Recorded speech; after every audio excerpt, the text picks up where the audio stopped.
When I was in that ayahuasca state, the opening line of this female voice was, the only thing you really need to know is infinite love is the only truth. Everything else is illusion. I looked down at my arm and I realized that I could no longer define the boundaries of my body. Because the left brain's shutting down, it's not decoding reality in the way it normally does, and so other levels of reality are able to be perceived because the decoding process is not affecting them.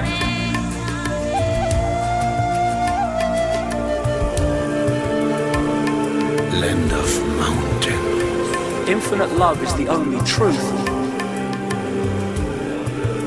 Land of dakinis. Everything else is illusion. Land of mountain. And when I was in that ayahuasca state, I looked down at my arm and I realized that I could no longer define the boundaries of my body. I can't define where I begin and where I end. Because the atoms and the molecules of my arm blended with the atoms and molecules of the wall. And when I was in that ayahuasca state, and all I could detect was this energy. And I'm asking myself, what's wrong with me? What's going on? And in that moment, my brain chatter, my left hemisphere brain chatter went totally silent. Just like someone took a remote control and pushed the mute button.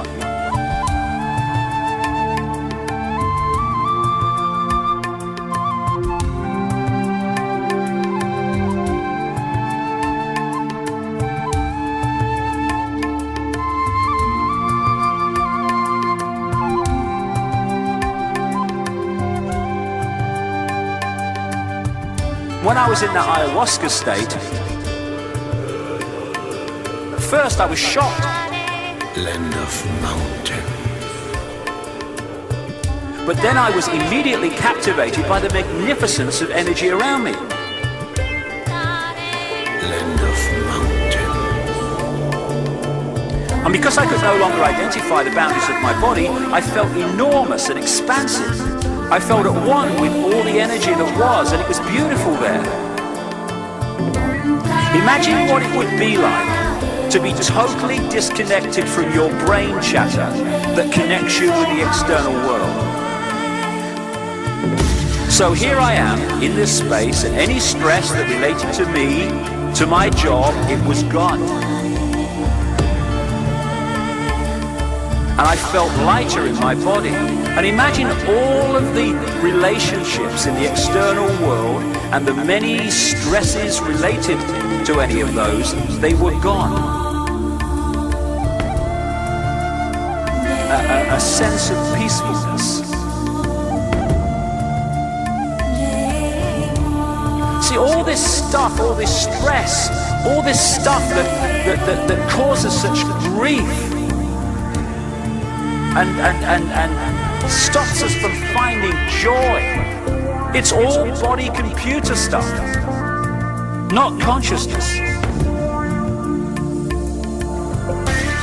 When the colonial powers came into Africa, as everywhere else, they targeted the shaman and the carriers of the ancient knowledge and the ancient history, and in his words, they milked the minds of the shaman and then killed them.